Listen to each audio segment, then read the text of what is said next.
In this video, we've compiled hardcore pawn moments where customers lost their cool. So without further ado, let's get started. Number 1. Raw chicken. What is this? Do you see a raw chicken in here? Can I eat that? No. Okay then. This don't work. A man arrived with a broken television set and an unexpected surprise inside: raw chicken. He claimed that he had purchased the TV from the shop and it didn't work, demanding a refund. Seth Gold engaged in a negotiation with the disgruntled customer. The man insisted that the faulty TV warranted a full refund of $50 without any further inspection. He was adamant and didn't possess a receipt to validate his purchase. Despite Seth's attempt to explain the need to check the item, the customer persisted in demanding his money back, disregarding any potential examination of the broken television. Give me my money. Even if we did sell on this unit, which we clearly didn't, I'm not gonna take this thing back. It smells horrible. I think the chicken's been in there literally a week. The pungent smell emanating from the TV was attributed to the chicken, which had apparently been inside for about a week. As tensions escalated, the customer began questioning the whereabouts of the shop owner, but Seth remained firm. The situation deteriorated further, with the customer making provocative remarks about the chicken and challenging the security guard. He wanted to get his money back, even though he had no receipt for the purchase. Where the owner at, man? I don't know why I'm talking to you, man. Where the owner? I'm gonna get my mother money, bro. No, you're not. Ultimately, the customer left the pawn shop empty-handed, but not before expressing his intent to salvage the raw chicken and enjoy a barbecue. While he had entered the shop hoping for a refund, he now saw an opportunity for an unconventional lunch. The incident left those involved perplexed and bewildered by the absurdity of the encounter. And now you can have that, and I'm about to still go barbecue and eat good. Well, he was thinking refund. What I was thinking, lunch. Number 2. Bowling balls. Oh, I'm good. I'm finna be even better, baby. I got 3 bowling balls for you. They hot and ready. I just want like 150 though, 50 a ball. A woman entered the pawn shop and Les Gold, the owner, initiated a negotiation with her. She expressed her desire to sell 3 bowling balls. Les inquired about the amount of money she was expecting, and she mentioned a price of $150 for the balls. Curious about the reason behind her need for money, Les asked her about it. The woman explained that she wanted to purchase some new equipment. Although initially interested in the bowling balls, Les reconsidered their value when the woman accidentally almost broke his counter. Considering the damage and the limited demand for bowling balls, Les contemplated offering her only $5 for them. And I'm gonna come through, and when I let that bitch go, I boom. I was actually interested in these bowling balls until she almost broke my counter. The woman persisted, emphasizing the need for $150. However, Les refused her request, stating that he couldn't do anything about it. Frustrated, the woman insisted that Les give her the desired amount, but he firmly rejected her demand, telling her to leave. Unwilling to comply, the woman stood her ground and refused to leave.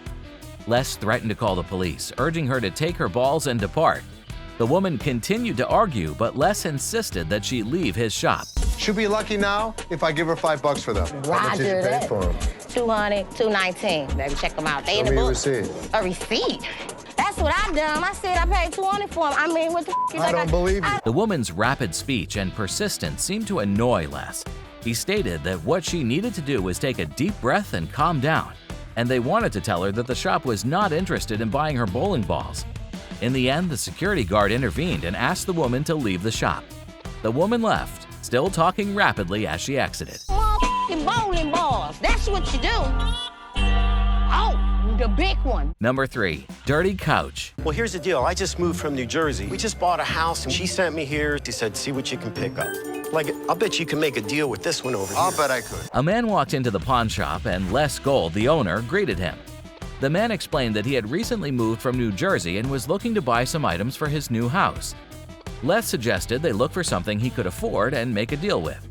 They came across a couch and the man expressed interest, but he also pointed out that it was dirty and asked if it would be cleaned before he bought it. You gonna clean all that up before I buy it? That's why it's so inexpensive, right? Really? That's nasty. Les informed him that their used furniture often had some marks or stains on it, which was why it was priced lower. The man seemed displeased and mentioned that he only had $200 to spend. He tried to negotiate a lower price, stating that his own shoes were cleaner than the couch. He also made negative comments about Ashley, Les Gold's daughter, who apparently had received the couch from Les. This remark angered Les, and he warned the man not to disrespect him or his daughter. Bet you're the mother who's been sitting on here farting. This was actually my couch. We had it reupholstered and I gave it to Ashley. She must be nasty too. The man continued to insult Ashley, which led Les to ask his security guard to intervene. The security guard, a large and imposing figure, escorted the man out of the shop, instructing him to leave and take his disrespectful behavior elsewhere. As the man left, the security guard reiterated that the way things were done in New Jersey didn't apply in Detroit. He emphasized the importance of showing respect and not damaging someone's property. The man, still insisting on his $200 offer, was told to go somewhere else with that amount. Walk out. Walk out, my man. I don't know how the hell y'all do it in New Jersey, but Detroit, you don't come in a man's house disrespecting him, you don't jump on the furniture, you don't insult his daughter, and you don't insult his 7-foot, 400-pound bodyguard. Number 4. Layaway balance. Hurry up, please. I gotta be at work at 3 o'clock, so please. Ma'am, do you want to come back when you have more time? This lady comes up to me with over an $1,100 layaway balance. She hasn't paid in over 2 months. A woman entered the pawn shop where Les Gold and Ashley were busy with their work. The woman approached them with an outstanding layaway balance of over $1,100, which she hadn't paid in over 2 months. She expressed her desire to pay only $1 toward the balance. Les couldn't believe what he was hearing. Les explained that layaway required regular payments and that on a $1,200 loan, she needed to pay $50. He tried to make her understand that she had to contribute more than just $1 if she wanted to settle the balance. The way a layaway works is you put a deposit on an item, we'll hold it for as long as you keep making those payments. If she would have looked at our policy, she would see that on a $1,200 loan, you need to pay $50. The woman seemed to be frustrated and claimed she had a credit of $200. Les found her behavior confusing and questioned why she would come in and offer only $1 when she had a credit amount. The woman started to raise her voice and began berating Les. He tried to maintain composure, urging her to calm down and respect the process. However, her disrespect continued and she made derogatory comments about Les and his store. I gotta be at work. Time is ticking, time is money. So why don't you come back when you have time? I live way in Milan. I'm not coming at you. This is poor business. I done gave y'all so much money and then this is how I get treated. Ma'am, you're past due. That's fine. Les had reached his limit with the woman's behavior and responded, but he was still calm and firm. The woman's insults escalated, implying that Les would rot in hell. This deeply upset Les, as he believed that no one should be subjected to such abuse. The encounter had pushed Les to his breaking point. He had had enough of the woman's insults and disrespectful behavior. He hoped that she would reflect on her actions and would repent.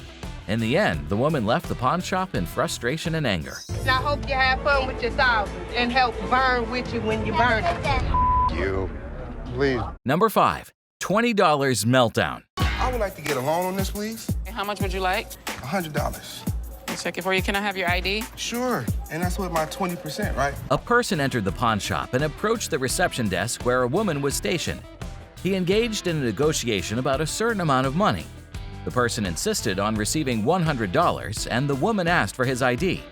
There was a mention of a 20% arrangement which the person believed entitled them to receive an additional $20. However, the woman explained that the 20% applied to existing loans at other pawn shops, not to the current transaction. I'm supposed to get 120. I'm supposed to get 20%. You said you gonna give me 100. I get 20% of 100. I can give you. Can I have a manager? Frustrated, the person demanded to speak to the manager. Seth Gold arrived to intervene and calm the situation.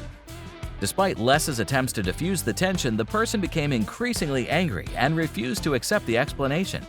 The person insisted on receiving the extra $20 he believed he was entitled to. The sign right here say I get 20%. Read it. To get 20% more on your items, you need to have an existing loan at another pawn shop. Bring me in the ticket, and when you take it out of that pawn shop, I'll give you 20% more than that pawn shop gave you. The escalating argument caught the attention of the security guard, who decided to intervene. Realizing that the person's anger was not subsiding, the guard took action and expelled him from the pawn shop. The person reluctantly left, still upset about the situation and feeling cheated out of his desired $20. As the person exited the shop, he vented his frustrations and expressed his disappointment over the turn of events. He contemplated seeking revenge on the pawn shop in some form, even suggesting damaging property. However, he ultimately decided to let go of his anger and move on. Get the mother time. I'm not ass mother. I'm gonna get my mother $20 worth. Huh? $20 worth right there, bitches. On Hardcore Pawn, we see most of the sellers angry and shouting, but sometimes serious sellers arrive with some expensive items. You won't want to miss our video, Hardcore Pawn's Most Expensive Deals. Click here to watch.